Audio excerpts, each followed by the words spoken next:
Ladies and gentlemen, according to James Comer, the House Oversight Committee Chairman, and Jim Jordan, the House Judiciary Committee Chairman, is a good likelihood that Stormy Daniels worked with Democrats, potentially, possibly even the Manhattan District Attorney worked with Democrats or people hired by Democrats, lawyers, public relations executives, similar to what we found out during the Durham probe. So you had Sussman, the attorney, who was acquitted of lying to the Federal Bureau of Investigation, but in a text message, he literally stated to James Baker, "I'm not coming on behalf of any client," when he was getting paid by Clinton. Of course, the jury was not able to look at that text message within the case, so then he was acquitted. Okay, but we know that there was an attorney that helped purchase the Steele dossier for the DNC and the Clinton campaign, which they were fined for having purchased, utilizing, by the way, $200 million that went to Bernie Sanders.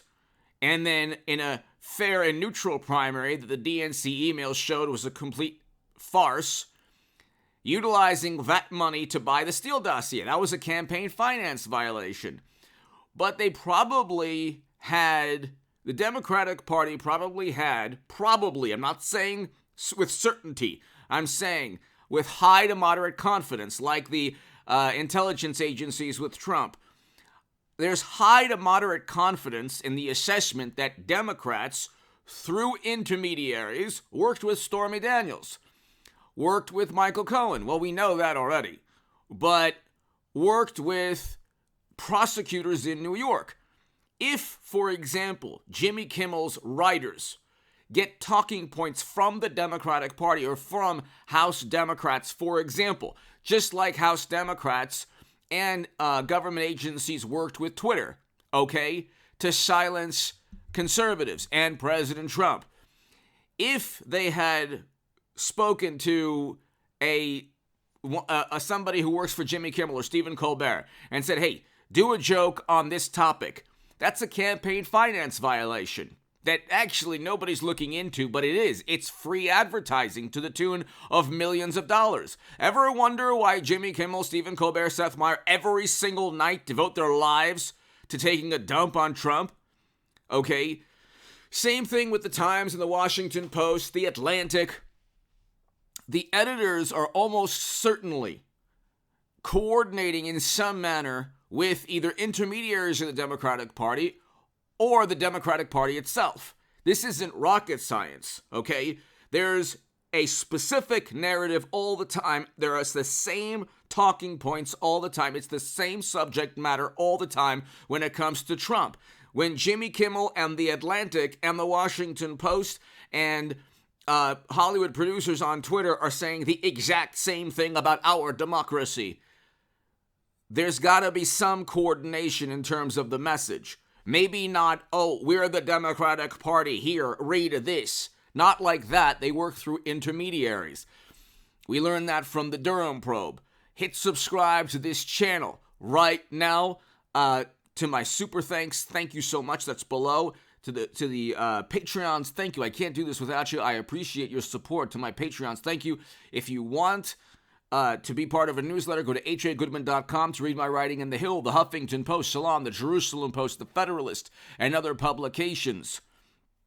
I don't have $20 million in venture capital funding like some people, ladies and gentlemen. Some people who are unendorsed by Bernie Sanders, by the way, interestingly enough.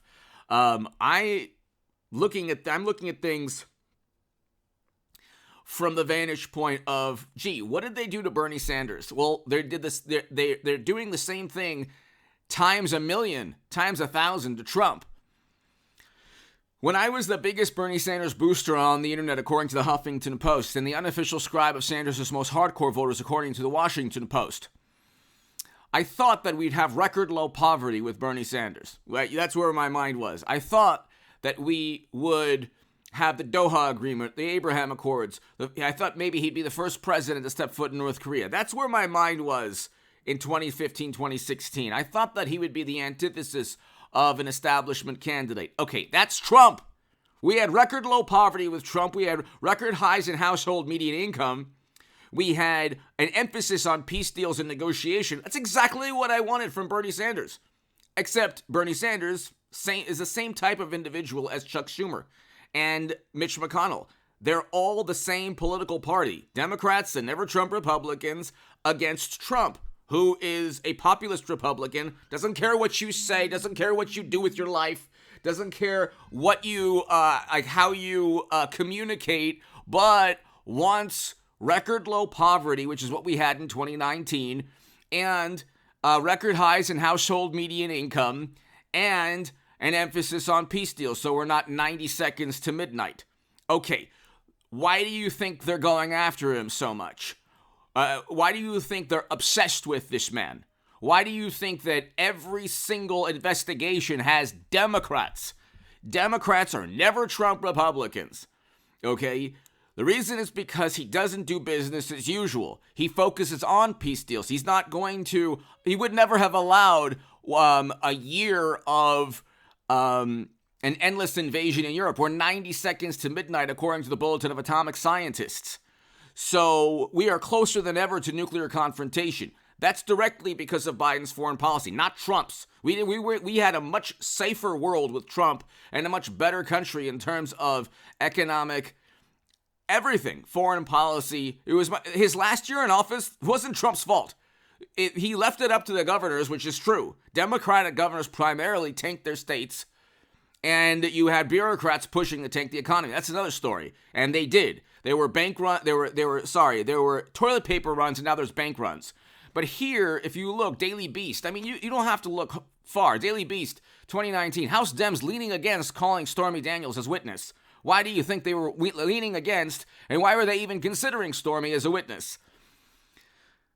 Because she's not credible, neither is Michael Cohen. They both wrote and signed letters stating that they didn't do what they've accused Trump of doing. National Enquirer, Wall Street Journal, National Enquirer shielded Donald Trump from, Model's allegation. Okay, so that was another story, but I think it has to do with Stormy also. But here, Alvin Bragg calls Jim Jordan's demand for information, he calls it unprecedented.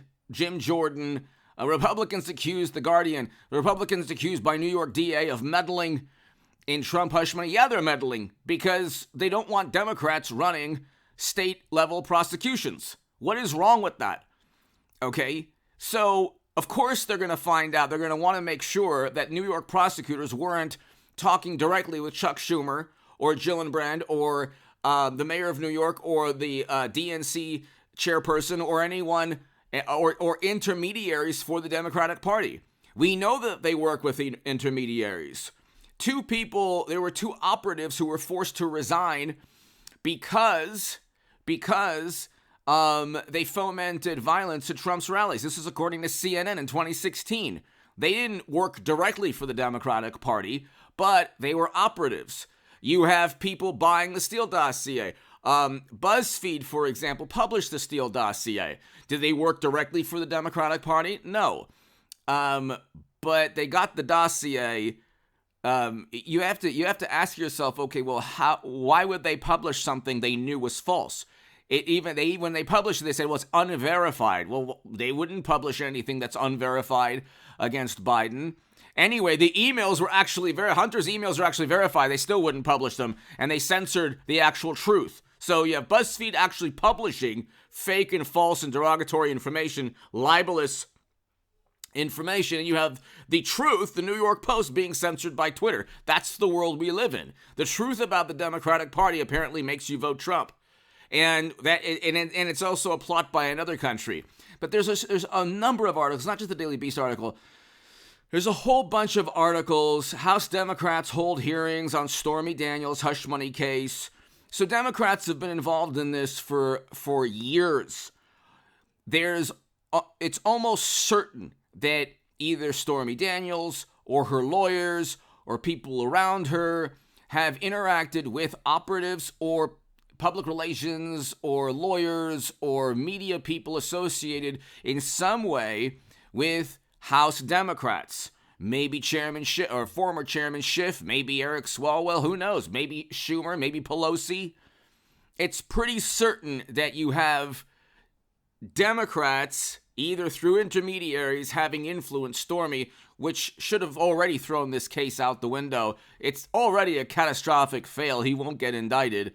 If he does get indicted, it'll be very interesting what they find in terms of a congressional probe. And that's the reason he hasn't been indicted yet. Jim Jordan and James Comer are finding out, hey, do you have any contacts with Democrats? That's the issue. Give me your thoughts below. Hit subscribe right